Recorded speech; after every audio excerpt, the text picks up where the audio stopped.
Hello everyone, welcome to my tech Abhyasika YouTube channel. Friends, आजच्या क्लासमध्ये आपण पाहणार आहोत why organization needs DevOps engineer. म्हणजे आता आपल्याला ऑर्गनायझेशनमध्ये डेव्हऑप्स इंजिनियरची का बरं गरज आहे या गोष्टीला आपण डिस्कस करणार आहे.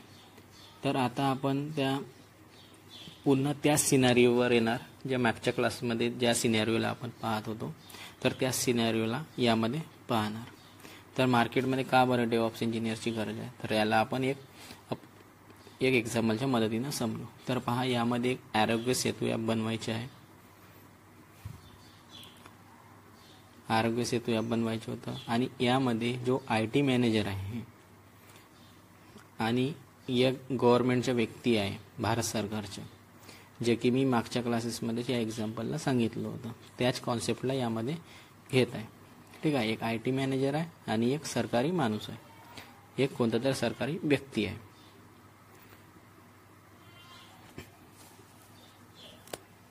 ठीक आहे. गव्हर्नमेंट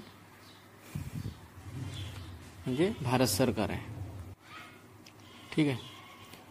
तर यांनी IT मॅनेजरशी कॉन्टॅक्ट केलं भारत सरकारने आणि सांगितलं की आम्हाला एक ॲप बनवून द्या, आणि म्हटलं की आपल्याजवळ एवढं बजेट आहे जे की आहे 5 करोडचं.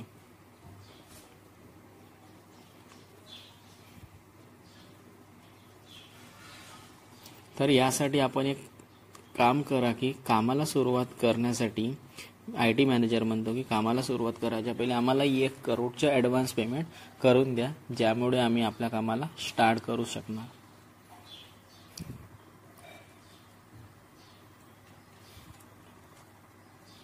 तर आता जसंही IT मॅनेजर जवळ पैसा येणार, तर मॅनेजर सर्वात पहिले काय काम करणार की या प्रोजेक्टसाठी त्याच्याजवळ मॅनपॉवर आहे की नाही आहे, किंवा त्याची टीम मेंबर कुठेतरी कोणत्या दुसऱ्या प्रोजेक्टवर काम करत आहे, तर अशा वेळेस या नवीन प्रोजेक्टसाठी हायरिंग करणार. आणि या प्रकारे मार्केटमध्ये नवीन हायरिंग येतात आणि होऊ शकतो की हा प्रोजेक्ट 6 महिने चालणार आणि नंतर समोर पण चालणार. तर यासाठी आपण नवीन लोकांना हायर करणार. तर याप्रमाणे मार्केटमध्ये नवीन हायरिंग येतात.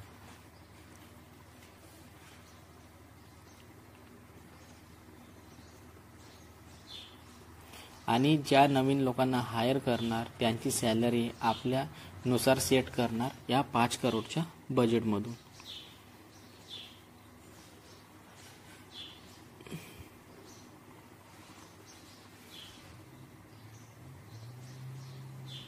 तर यासाठी पहिले या प्रोजेक्टसाठी एक डेव्हलपरला शोधणार आणि डेव्हलपर काय काम करणार की तो या ॲप्लिकेशनसाठी कोड लिहिणार कोणत्या पण प्रोग्रामिंग लँग्वेजमध्ये.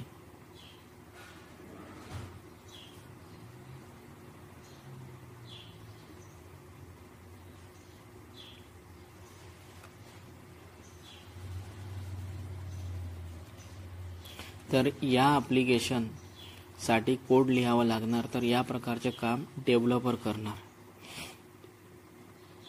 तर हा काम डेव्हऑप्स इंजिनियरचं नाही आहे. हा जो कोड लिहिण्याचे जो काम आहे तो डेव्हलपरचा असतो, डेव्हऑप्स इंजिनियरचं नाही. परंतु ह्या आपल्याला सर्व टर्म माहीत पाहिजे. डेव्हऑप्स इंजिनियरला जो कोड बनवणारा व्यक्ती आहे म्हणजे जो डेव्हलपर, तो वेगळा राहतो.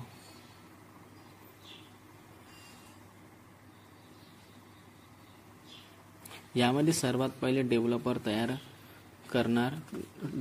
तयार केलं. तर यांनी आपल्या ॲप्लिकेशनच्या कोडला रेडी केलं, पूर्ण कोड रेडी करून दिला या ॲप्लिकेशनसाठी.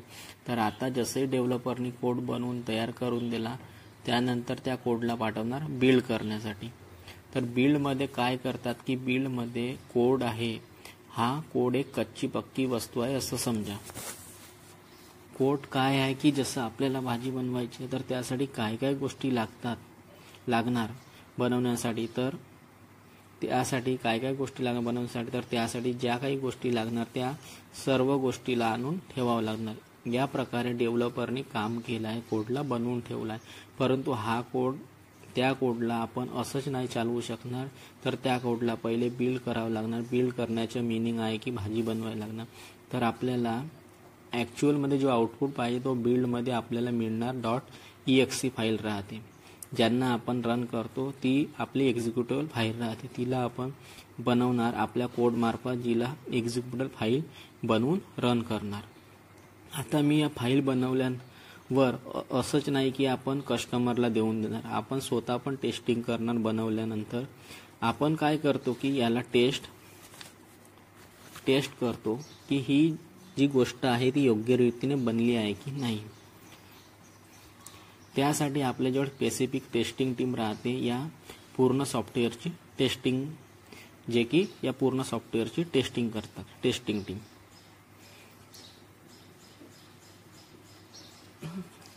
तर ते या अशा प्रकारे टेस्ट करतात.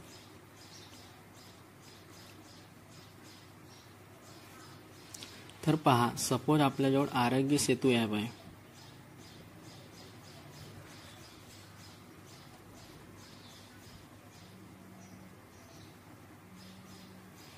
तर पहा कशा प्रकारे टेस्ट करतात. तर पहा, सपोज आपल्याजवळ आरोग्य सेतू ॲप आहे, यामध्ये लॉग इन करणार.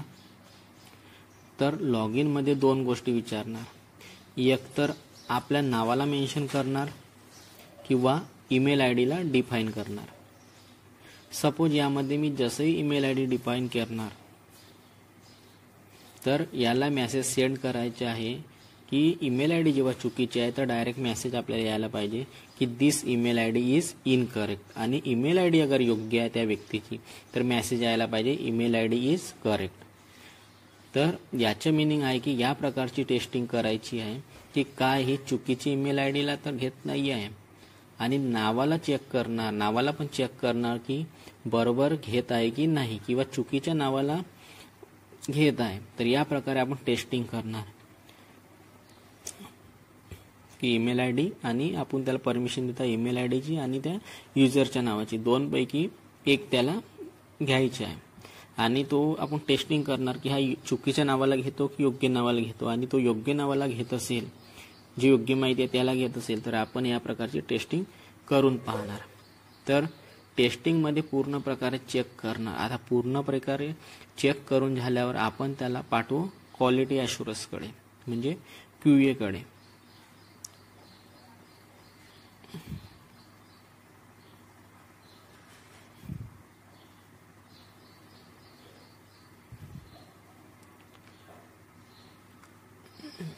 क्वालिटी ॲश्युरन्समध्ये याची आपण क्वालिटी चेक करणार.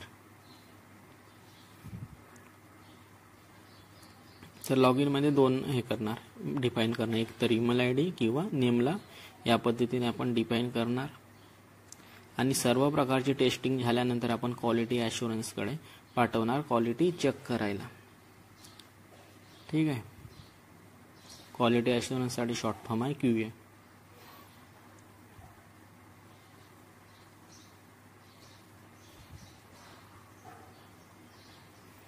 तर यामध्ये टेस्ट आणि क्वालिटीमध्ये फरक आहे. टेस्टमध्ये कोडला प्रॉपरली रन केलं की नाही ह्या गोष्टी टेस्टमध्ये चेक केल्या जातात. तर पहा, यामध्ये येणार नाही तर मी याच्यामध्ये करणार. बघा, टेस्ट आणि क्वालिटी ह्या वेगवेगळ्या दोन गोष्टी आहेत आणि यामध्ये फरक आहे. ठीक आहे. तर टेस्टमध्ये कोड प्रॉपरली रन होत आहे की नाही ह्या गोष्टी टेस्टमध्ये चेक करणार.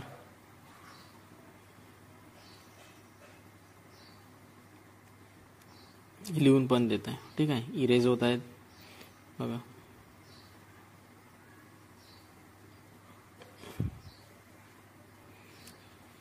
टेस्टमध्ये कोड प्रॉपरली रन होत आहे की नाही ह्या गोष्टी चेक करणार. ठीक आहे.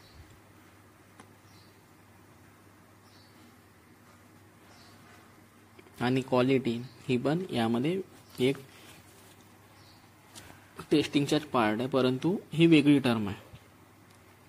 ह्या दोन्ही गोष्टी वेगवेगळ्या आहेत. तर पहा, यामध्ये क्वालिटी ॲश्युरन्समध्ये चेक करणार की ज्या ॲप्लिकेशनला बनवलं आहे त्याचे इंटरफेस चांगलं आहे की काय, हा युजर फ्रेंडली आहे किंवा नाही ह्या गोष्टी यामध्ये चेक करणार की काही आपल्याला डिफिकल्टीज तर नाही येत आहे. ह्या गोष्टी आपण क्वालिटीमध्ये चेक करणार की की लोक कन्फ्यूज तर नाही होत आहे, ईमेल आय डीच्या जागी काही दुसरं तर नाही लिहिलं, त्या ईमेल आय डी जागेवर डोमेन नेम तर नाही घेता, या गोष्टी यामध्ये चेक करणार.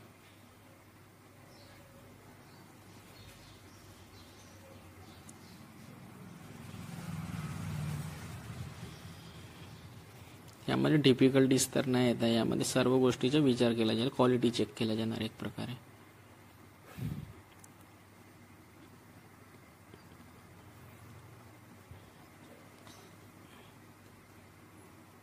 तर ह्या गोष्टी बघा, त्यामध्ये लिहिलं होतं परंतु कट झालेलं होतं, तर मी यामध्ये पुन्हा सांगत आहे की पुन्हा सांगत आहे, टेस्टमध्ये कोड प्रॉपरली रन होत आहे की नाही ह्या गोष्टी टेस्टमध्ये चेक केल्या जातात. आणि क्वालिटी ॲश्युरन्समध्ये चेक करणार की ज्या ॲप्लिकेशनला आपण बनवलं आहे त्याचे इंटरफेस योग्य आहे, चांगला आहे, किंवा काही म्हणजे युजर फ्रेंडली आहे किंवा नाही, किंवा काही डिफिकल्टीज येत आहे की त्रास होत आहे किंवा कन्फ्यूज तर नाही होत आहे की ईमेल आय डीच्या जागी काही दुसरं तर नाही लिहिलं आहे, जसं ईमेलच्या जागेवर डोमेन, या प्रकारे कन्फ्युजिंग तर गोष्ट नाही आहे. या प्रकारच्या गोष्टी आपण क्वालिटी ॲश्युरन्समध्ये चेक करणार की जो इंटरफेस आहे ॲप्लिकेशनचा तो युजर फ्रेंडली आहे, म्हणजे इझिली हँडल करता येतो की काही डिफिकल्टीज आहे त्याच्यामध्ये किंवा त्रासदायक आहे, ह्या गोष्टी आपण क्वालिटीमध्ये चेक करणार.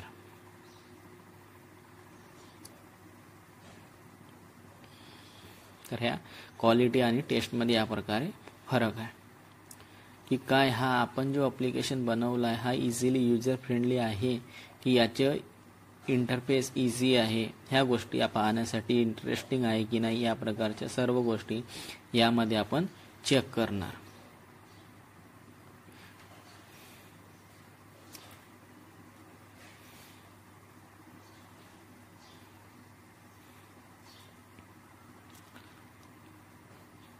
तर आता यामध्ये सर्व काम झालं, तर आता आपल्याला काय करायचे आहे की आता आपल्याला जो IT मॅनेजर आहे या ॲप्लिकेशनला आपल्या स्वतःच्या सर्व्हरवर डिप्लॉय करणार. बघा, या टेस्ट आणि डिप्लॉयबद्दल आपल्याला डिफरन्स समजलं असणार. तर आता बघा, या प्रकार सर्व काम झालं, तर आता आपल्याला काय करायचं आहे की आता जो आपला IT मॅनेजर आहे तो या ॲप्लिकेशनला आपल्या स्वतःच्या सर्व्हरवर डिप्लॉय करून पाहणार आणि त्याला रन करणार आणि त्या ॲप्लिकेशनला रिअल टाईममध्ये रन करून पाहणार. आणि टेस्टिंगसाठी काही लोकांना लिंक पाठवून देणार, ज्यामुळे ते लोक या ॲप्लिकेशनमध्ये लॉग इन करून पाहणार आणि याच्यावर अकाउंट बनवणार.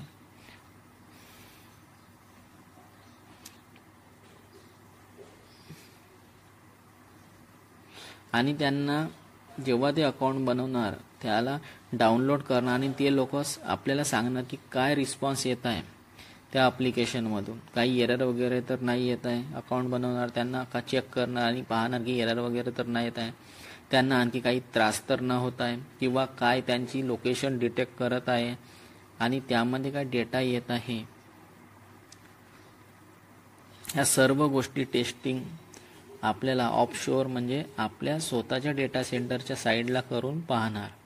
याची टेस्टिंग करतात 15 ते 1 महिना आणि पूर्णपणे जेव्हा चेक करून झालं, तर जेव्हा पूर्णपणे चेक होऊन जातो तेव्हा हा ॲप्लिकेशन रेडी होऊन जाणार. तर याला आता डिप्लॉय करणार.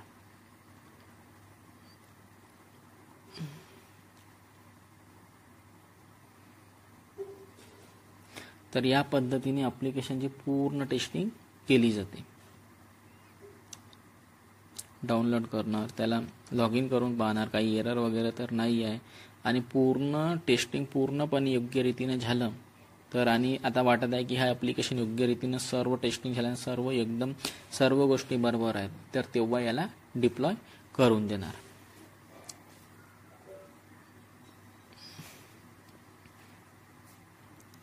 तर ह्या गोष्टी लक्षात ठेवायच्या आहेत की कशा प्रकारे ॲप्लिकेशनची टेस्टिंग केली जाते, काय पद्धत आहे, ह्या सर्व गोष्टी यामध्ये सांगितलेल्या आहेत. तर आता क्वालिटी आणि टेस्ट ह्या टर्म पण समजल्या असणार आणि समोरच्या. आता ऑफशोअर म्हणजे आपल्या स्वतःच्या डेटा सेंटरच्या साईडला करून पाहतात. ठीक आहे, ऑफशोअर म्हणजे आपल्या स्वतःच्या डेटा सेंटरमध्ये ह्या सर्व गोष्टी टेस्ट करून पाहतात, याची टेस्टिंग करतात. 15 ते 1 महिना पूर्णपणे चेक करतात आणि जेव्हा पूर्णपणे चेक होऊन जातो तेव्हा या ॲप्लिकेशन रेडी होऊन जाणार. चेक करून झाल्यानंतर जेव्हा ॲप्लिकेशन वाटत आहे की आपल्या सर्व गोष्टी योग्य आहेत, तर जेव्हा ॲप्लिकेशन रेडी होऊन जाणार तर याला आता आपण डिप्लॉय करणार. तर डिप्लॉय ऑन साईटवर जाऊन ह्या गोष्टी करणार, डिप्लॉय करणार म्हणजे त्यांच्या साईटवर ज्यामध्ये डिप्लॉय करायच्या त्या साईटवर जाऊन, त्यासाठी म्हणतात डिप्लॉय ऑन साईटवर जाऊन करणार. ज्यामध्ये कस्टमरला द्यायचं आहे त्यामध्ये आपण त्या ॲप्लिकेशनला कस्टमरला हँडओव्हर करणार.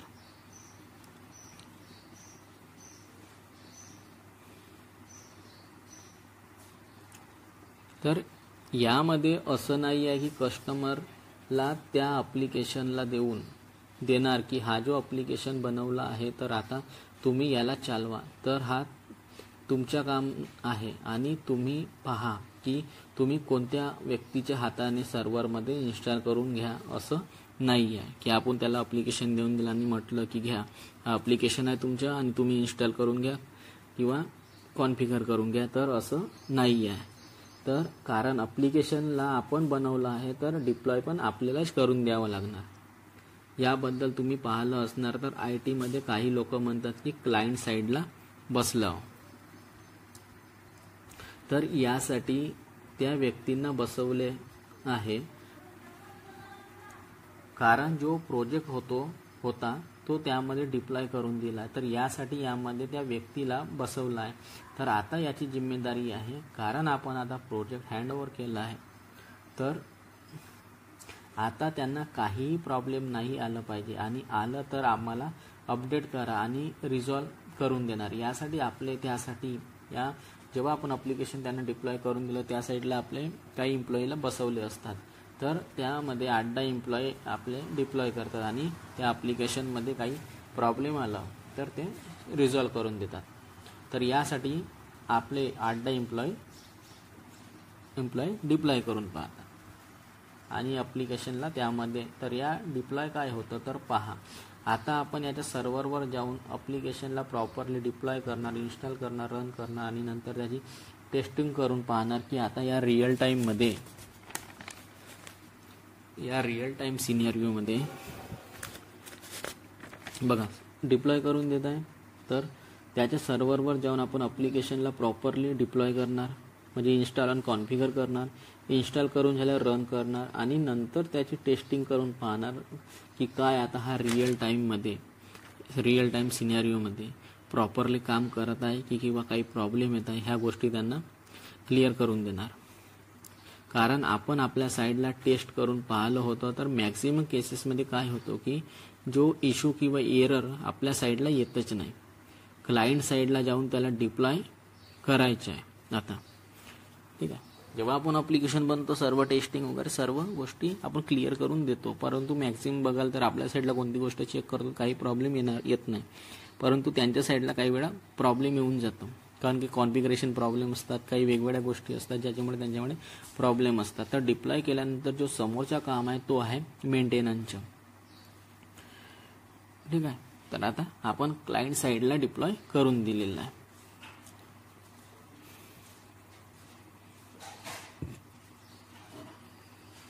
तर पहा, आता डिप्लॉय केल्यानंतर जो समोरचा काम आहे तो आहे मेंटेनन्सचं. ठीक आहे, मेंटेनन्सचं आपल्याला ह्या गोष्टी पाहायच्या आहेत की यामध्ये प्रॉपरली काही इश्यू तर नाही येत आहे. डिप्लॉय केल्यानंतर ॲप्लिकेशनमध्ये काही प्रॉब्लेम तर नाही होत आहे. जेव्हा लोड वाढत आहे तेव्हा या प्रकारे सर्व गोष्टी यामध्ये चेक करतात. प्लस याच्यासोबत एम्प्लॉईला ट्रेनिंग पण प्रोव्हाइड करतात त्या ॲप्लिकेशनला समजायसाठी. आणि तो व्यक्ती ट्रेन झाल्यानंतर जो लास्ट काम आहे, ठीक आहे, या ॲप्लिकेशनला आपले काही एम्प्लॉय पाहिले असेल खूप कंपनीमध्ये, जेव्हा कंपनी ॲप्लिकेशन बनवतात त्या काही लोकांना आपल्या ज्यामध्ये कंपनीमध्ये ॲप्लिकेशन इन्स्टॉल केलं असतात कॉन्फिगर के त्यामध्ये आपले काही लोक बसवतात. काही प्रॉब्लेम आला तर सॉल्व करण्यासाठी, तर त्यांना त्या गोष्टीची ट्रेनिंग पण दिलेली असते, प्रोव्हाइड केली जाते त्या एम्प्लॉईला की त्या ॲप्लिकेशनला समजण्यासाठी की जो व्यक्ती त्याला माहिती आहे तर तो प्रॉब्लेम सॉल्व पण करू शकतो.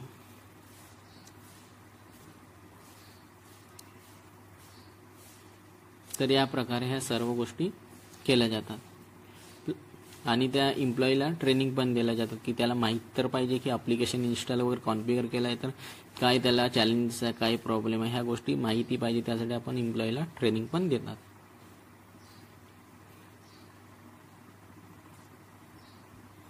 तर तेव्हाच त्याला माहिती राहणार की हा प्रॉब्लेम आला तर याचं ॲप्लिकेशन सॉल्व कसं करायचं प्रॉब्लेमचं. ठीक आहे. आता यानंतर येतो ठीक आहे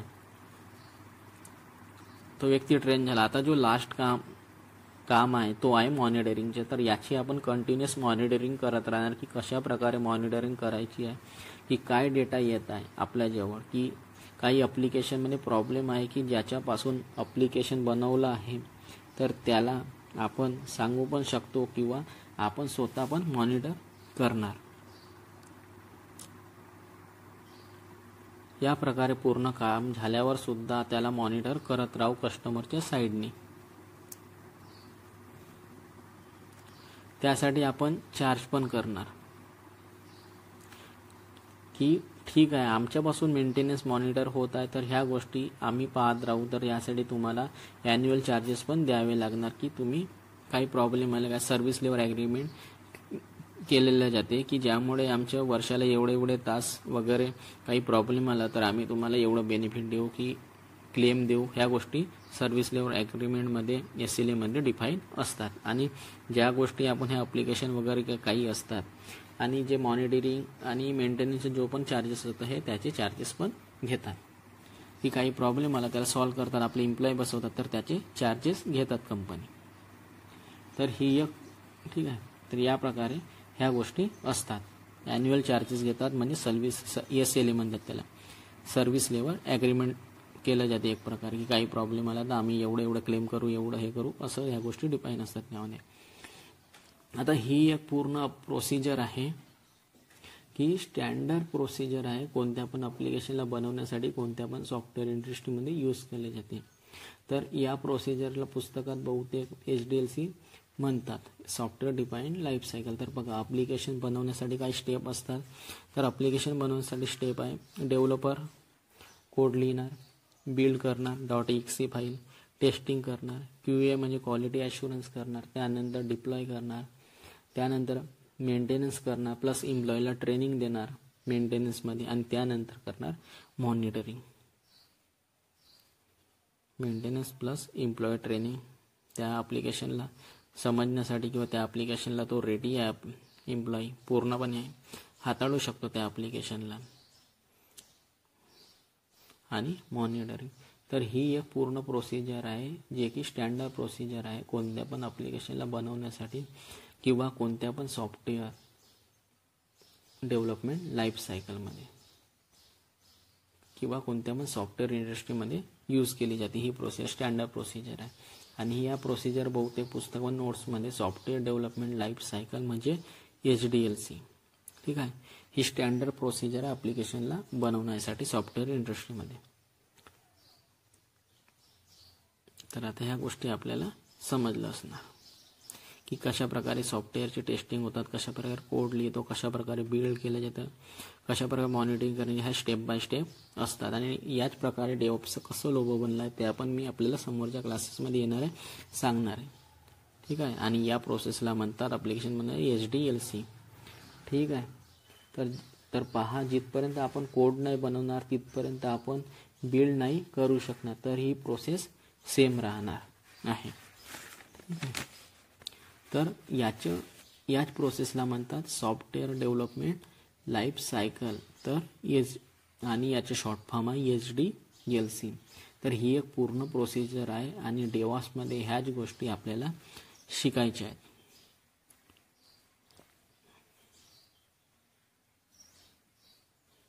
तर पहा डेव्हलपरची गोष्ट करणार तर हा काम आपल्याशी जुळलेला नाही आहे. आपल्याला या प्रकारचं काम नाही करायचं आहे की कोड लिहिण्याचे वगैरे या प्रकारचे काम नाही करायचं आहे. परंतु डेव्हलपर काम करणार की आपल्या कोडला जे काही कोड बनवणार किंवा लिहिणार त्याला जो अपलोड करणार तर त्याला आपण गिट किंवा गिटहब म्हणतो. तर गिटहब हे आपल्याला यामध्ये डेव्हऑप्सच्या सिरीजमध्ये शिकायचं डेव्हऑप्समध्ये.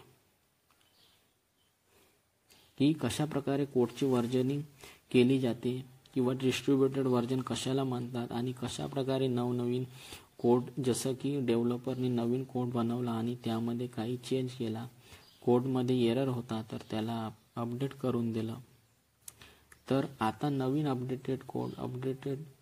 अपलोड करून दिलं, नवीन अपडेटेड कोड दिला आहे, तर आता आपल्याला कशा प्रकारे माहिती होणार की नवीन अपडेटेड कोड आलं आहे आणि हा जुनावाला कोड आहे. तर ह्या गोष्टी आपल्याला माहिती पाहिजे, यासाठी आपल्याला गिट शिकावं लागणार.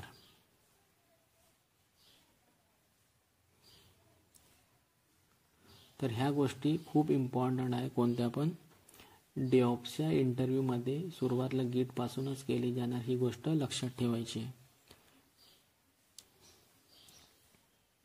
आणि गिट बद्दल आपल्याला माहिती पण पाहिजे की कशा प्रकारे गिट वर्क करतो, काम करतो. ठीक आहे. तर गिट जो आहे हा डेव्हलपर लेवलवर काम करतो.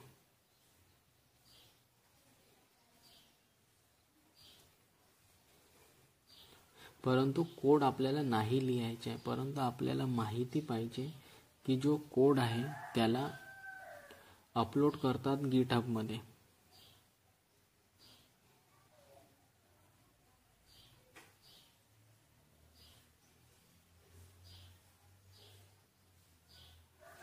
यांना कशा प्रकारे आपल्याला रिट्रीव्ह करायचं आहे, कशा प्रकारे ॲक्सेस करायचं आहे, कोणतं कोड जुनं नवीन आहे, कोणतं कोड कोण त्या कोडला लिहिलं आहे, कोणत्या कोडला कोणी लिहिलं आहे, कोण कोणत्या कोडमध्ये अपडेट केलं आहे, कोण कोण चेंजेस केले आहे त्या कोडमध्ये, ह्या गोष्टी आपल्याला समजायला पाहिजे.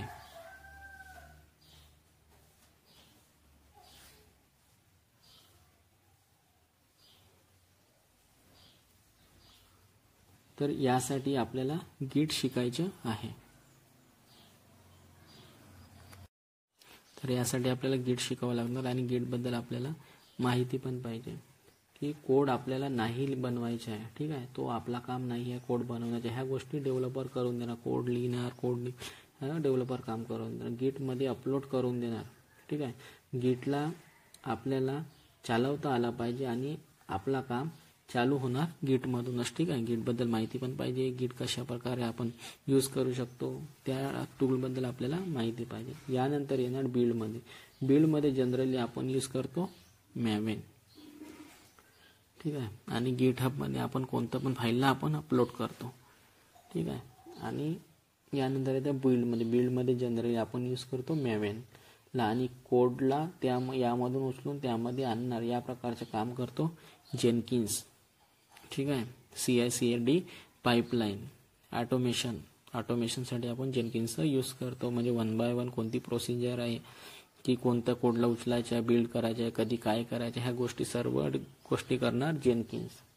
तर यामध्ये जेनकिन्स काम काय करतो की यामध्ये यांनी कोड उचलून यामध्ये दिला, यामधून उचलून यामध्ये दिला, या प्रकारचे काम जेनकिन्स करतो. म्हणजे स्टेप बाय स्टेप काय, म्हणजे कोणत्या स्टेपनंतर कोणती स्टेप येणार, CI/CD पाईपलाईन, या प्रकारचे काम जेनकिन्स करतो. डेव्हलपर नंतर कोड हे करणार, त्यानंतर बिल्ड करणार, टेस्ट करणार, या प्रकारचे काम सर्व काम ऑटोमेशन मार्फत जेनकिन्स करतो. आणि जेनकिन्सच्या प्लेलिस्टमध्ये पाहिलं असेल तर मी पाईपलाईन पण दाखवली आहे आणि कशा पद्धतीने 1 by 1 टेस्टिंग केली जाते ह्या गोष्टी मी जेनकिन्सच्या सिरीजमध्ये ऑलरेडी सांगितलेल्या आहेत. तुम्ही जेनकिन्सची सिरीज तुम्ही पाहू शकता. त्यामध्ये सर्च करा जेनकिन्सची प्लेलिस्ट, मराठी आणि हिंदीमध्ये दोन्ही यामध्ये लँग्वेजमध्ये माझी जेनकिन्सची सिरीज अवेलेबल आहे. यामध्ये बिल्ड करण्यासाठी मॅवेनचं काम करतात, मॅवेनला यूज करतात. टेस्टिंगमध्ये जो आहे तो सेलेनियम आहे, हा जास्त पॉप्युलर आहे, परंतु हा आपल्याला शिकायचा नाही आहे कारण ह्या गोष्टी पूर्ण वेगळ्या आहेत. याच्यासाठी जावाचं नॉलेज राहणं खूप गरजेचं आहे आणि ही टेस्टिंग पूर्ण टीम वेगळी राहते. हा डेव्हऑप्सचा पार्ट नाही आहे. ठीक आहे. परंतु या गोष्टीबद्दल आपल्याला नॉलेज राहणं गरजेचं आहे. टेस्टिंगची पूर्ण टीम वेगळी राहते आणि ह्या सर्व गोष्टी वेगवेगळ्या राहतात, परंतु हा डेव्हऑप्सचा पार्ट नाही आहे. क्वालिटी ॲश्युरन्ससाठी खूप साऱ्या गोष्टी आहेत जे की डेव्हलपर पाहतात, तर याची आपल्याला गरज नाही आहे, जो की क्वालिटी ॲश्युरन्सला डेव्हलपरच पाहणार. तर डिप्लॉयची गोष्ट करणार तर ह्या गोष्टी खूप इम्पॉर्टंट आहेत, ज्यामध्ये इम्पॉर्टंट टूल आहे परंतु आता मार्केटमध्ये चालत आहे, तर तो आहे शेप. शेपच्या व्यतिरिक्त अँसिबल पण शिकायचं आहे. शेप अँसिबल ह्या दोन्ही इम्पॉर्टंट गोष्टी आहेत अँड इम्पॉर्टंट टूल आहे डिप्लॉयसाठी. आणि यामध्ये कॉन्फिगरेशन मॅनेजमेंट टूल म्हणतात एक प्रकारे. ठीक आहे. यामध्ये डिप्लॉयमेंटमध्ये डॉकरचे यूज करू शकता, कुबरनेट्सचे पण यूज करू शकता आणि पपेटचे पण यूज करू शकता. खूप पॉप्युलर आहेत. पपेट हा पण यूज करू शकता. ह्या गोष्टी खूप इम्पॉर्टंट आहेत. ह्या गोष्टी आपल्याला माहिती पाहिजे आणि या टूल्सबद्दल नॉलेज पण पाहिजे. जेनकिन्स, डॉकर, कुबरनेट्स, पपेट, शेप, अँसिबल, डेऑप्स एक मेथोडॉलॉजी आहे. यामध्ये ऑटोमेशनसाठी वेगवेगळे टूल्स यूज केले जातात. आता मेंटेनन्सच्या आतमध्ये असं काहीही नाही आहे. मॉनिटरमध्ये जो फेमस आहे तो आहे नॅज्यूएस आणि AWSचं क्लाउड वॉच मॉनिटरिंगसाठी. क्लाउड वॉचबद्दल माहीतच असणार ज्यांना AWS माहीत असेल, आणि लिनक्स वगैरे शिकलं असेल तर त्यांना नॅज्यूएस या टूलबद्दल पण माहिती असणार. आणि मी समोर यांची इन्स्टॉलेशन वगैरे कसं कॉन्फिगर करते ह्या गोष्टी पण मी तुम्हाला सांगणार आहे. आणखी बाकीच्या टूल्स आहेत ज्यांना आपण डिस्कस करणार. या प्रकारे पूर्ण कॉन्सेप्ट आहे सॉफ्टवेअर डेव्हलपमेंट लाईफ सायकलचे, म्हणजे SDLC शॉर्ट फॉर्ममध्ये.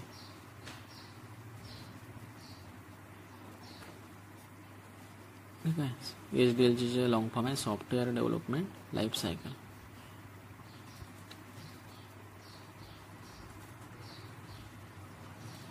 ठीक आहे. आता प्रॉब्लेम कुठे येतो की, तर आता या प्रॉब्लेमला समजू. तर पहा प्रॉब्लेम कुठं, ह्या लोकांनी कामाला स्टार्ट केला, यांनी कोड बनवला, डेव्हलपरनी पहिले कोड बनवला, सर्व करून बिल्ड पण केला. बिल्ड केल्यानंतर टेस्टिंग पण केली. टेस्टिंग केल्यानंतर क्वालिटी ॲश्युरन्स पण केला. या प्रकारे सर्व काम झाल्यानंतर आता म्हणतात की आम्हाला दुसरं काही बनवायचं आहे. तर अशा वेळेस काय होणार की आपली जी पूर्ण मेहनत त्या ॲप्लिकेशनला बनवायची ती पूर्णपणे वाया चालली जाणार. म्हणजे काहीही बेनिफिट नाही होणार, पूर्ण वेस्ट जाणार. तर अशा वेळेस पॉसिबल नाही आहे की काम पूर्ण झाल्यानंतर सर्वच काम झालं होतं, आता या ॲप्लिकेशनच्या कोडपासून दुसरं काही वेगळं बनवणं, सिमिलरली ही जी प्रोसेस आहे सॉफ्टवेअर डेव्हलपमेंट लाईफ सायकलची, तर ही प्रोसेस आतापर्यंत ट्रेडिशनल पद्धती यूज करत होती, ट्रेडिशनल पद्धतीला. आणि या प्रकारे होतं की जिथपर्यंत पहिला काम नाही होणार तिथपर्यंत दुसरं काम नाही होणार, या प्रकारचं कॉन्सेप्ट होतं. तर ही जी प्रोसेस आता म्हणताय कोणी व्हिडिओवरून की आम्हाला पूर्ण 6 महिन्याची मेहनत केली, आता म्हणताय की आम्हाला हा ॲप्लिकेशन नाही पाहिजे, आम्हाला काही दुसरं काही पाहिजे, तर ही काही जी मेहनत होती ही पूर्णपणे वेस्ट जाणार, फायदा काहीच नाही झाला.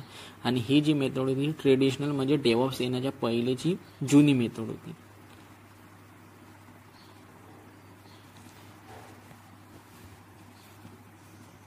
म्हणून याला स्टेप बाय स्टेप मेथड म्हणतात की एक काम पूर्ण झाल्यानंतर दुसरं काम करत होतो, आणि यामध्ये सर्व काम झाल्यानंतर मग आपण ॲप्लिकेशन देत होतो. ठीक आहे. तर ही डेव्हऑप्सची पहिलेची मेथड आहे. जुन्या मेथडमध्ये फरक काय होतो की पूर्ण ॲप्लिकेशन बनवल्यानंतर कोणी म्हणत आहे की आम्हाला आता नाही पाहिजे, तर त्यामध्ये आपण चेंजेस नाही करू शकत होतो, म्हणजे पूर्ण मेहनत जी होती ती वाया जात होती. आणि यामध्ये काय होतं की जिथपर्यंत पहिला काम नाही होत होतं तिथपर्यंत दुसरं काम स्टार्ट नाही करू शकत. या प्रकारच्या या जुन्या मेथडमध्ये कॉन्सेप्ट होतं डेव्हऑप्स येण्याच्या पहिले. आणि ही मेथड खूप लेंदी होती. जेव्हापर्यंत डेव्हलपर कोड नाही लिहिणार किंवा बनवणार तिथपर्यंत बिल्डवाला काम नाही होणार. जेव्हा बिल्डचं काम पूर्ण होणार तेव्हाच टेस्टिंगचं काम पूर्ण होणार. त्यानंतर जेव्हा टेस्टिंगचं काम पूर्ण होणार तेव्हाच क्वालिटी ॲश्युरन्सचं काम होणार. यामध्ये 1 बाय 1 कामाला पूर्ण करत होते. आणि त्यानंतर मधात कोणता व्यक्ती येऊन म्हणतो की या प्रकारचे ॲप्लिकेशन आम्हाला नाही पाहिजे, तर आणि म्हणतो की आम्हाला वेगळं ॲप्लिकेशन बनवायचं आहे, जसं की आरोग्य सेतूमध्ये ईमेल IDच्या जागी आधार कार्ड मेन्शन करायचं आहे आणि त्याला व्हेरीफाय करायचं आहे. तर अशा वेळेस खूप डिफिकल्ट काम आहे. तर या प्रोसिजर किंवा या मेथडच्या अकॉर्डिंग कारण यामध्ये सर्व कोड लिहिलं गेलं होतं. आणि आता या प्रकारच्या आणि आता याच्या अकॉर्डिंग काम झालं होतं तर ठीक आहे, परंतु यामध्ये प्रॉब्लेम हा होता, त्याला ॲप्लिकेशन बनवा त्याच्यानुसार काम करून दिलं आहे, परंतु या ॲप्लिकेशनमध्ये हा होता, या प्रॉब्लेम होता की आपला जो कोड आहे याला एक वेळा लिहिलं गेलं आहे आणि त्याची प्रोसेस होऊन गेली, तर त्यानंतर चेंज नाही करू शकत होतो.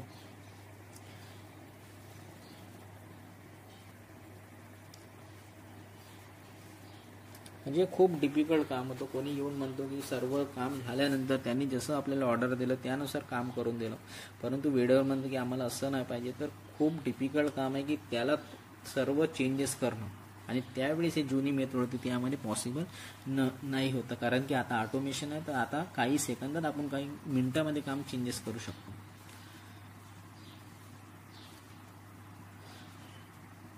त्यावेळेस आपण चेंज नाही करू शकत होतो. तर त्यामुळे क्लायंटला पण त्रास होता आणि आपल्याला पण त्रास होत होता, कारण एवढी मोठी मेहनत करून सुद्धा समोरचे व्यक्ती म्हणतं की या प्रकारचे ॲप्लिकेशन मला नाही पाहिजे, यामध्ये चेंजेस करून मला पाहिजे. तर ह्या गोष्टी त्यावेळेस पॉसिबल नव्हत्या, कारण त्यावेळेस आपण ज्या मेथडला फॉलो करत होतो त्या मेथडला म्हणतात स्टेप बाय स्टेप किंवा वॉटरफॉल मेथड. म्हणजे झरणा, म्हणजे वरून खाली येत होतं, खालून वरती नाही जाऊ शकत होतं. तर या मॉडेलबद्दल पाहणार सॉफ्टवेअर लाईफ सायकलमध्ये जो फेमस मॉडेल आहे, ज्याला लोक डिटेक्ट करून आले आहेत, ज्यामध्ये तो वॉटरफॉल मॉडेल आहे.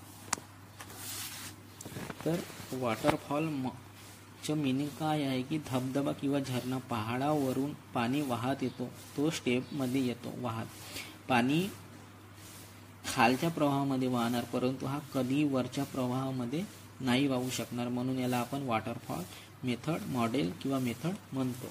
एक डेव्हऑप्स एक मेथडॉलॉजी, एक टेक्नॉलॉजी आहे, आणि यामध्ये डेव्हऑप्समध्ये वेगवेगळ्या टूल्स आहेत. तुम्ही पहा याच्या, तर यामध्ये ऑटोमेशनसाठी वेगवेगळ्या टूल्स यूज केल्या जातात. एक टूल नाही, एक कॉन्सेप्ट नाही डेव्हऑप्स, एक मेथडॉलॉजी आहे. यामुळे वेगवेगळ्या ऑटोमेशनसाठी टूल यूज करतात. जेनकिन्स करतात, डॉकर करतात, कुबरनेटिस करतात, शेप करतात, गिट करतात, वेगवेगळ्या टूल्स आहेत, म्हणून आपल्याला टूलचं नॉलेज असणं आवश्यक आहे. तर बघा, ही गोष्ट वरून खाली आली आणि वर नाही जाऊ शकत, म्हणून या मॉडेलला म्हणतात वॉटरफॉल किंवा स्टेप बाय स्टेप मॉडेल. या मॉडेलमध्ये मागे वापस जाणं पॉसिबल नाही आहे, यामुळे आता या कोडला चेंज करणं पॉसिबल नाही, यासाठी खूप मोठा प्रॉब्लेम होऊन गेला आहे. तर आजच्या तारखेला कोणीच असं नाही पाहणार की फ्युचरमध्ये ॲप्लिकेशनमध्ये चेंजेस नाही करू शकणार, आणि याच मॉडेलमध्ये समोर चेंज केला आणि नवीन मॉडेल समोर आला, ज्याला आपण म्हणतो अजाईल मेथडॉलॉजी. याला आपण समोरच्या क्लासमध्ये आपण पाहणार की मी स्टेप बाय स्टेप सांगणार की कशा पद्धतीने डेव्हऑप्सचं कॉन्सेप्ट आहे. तर फ्रेंड्स, या व्हिडिओमध्ये एवढंच. Bye bye.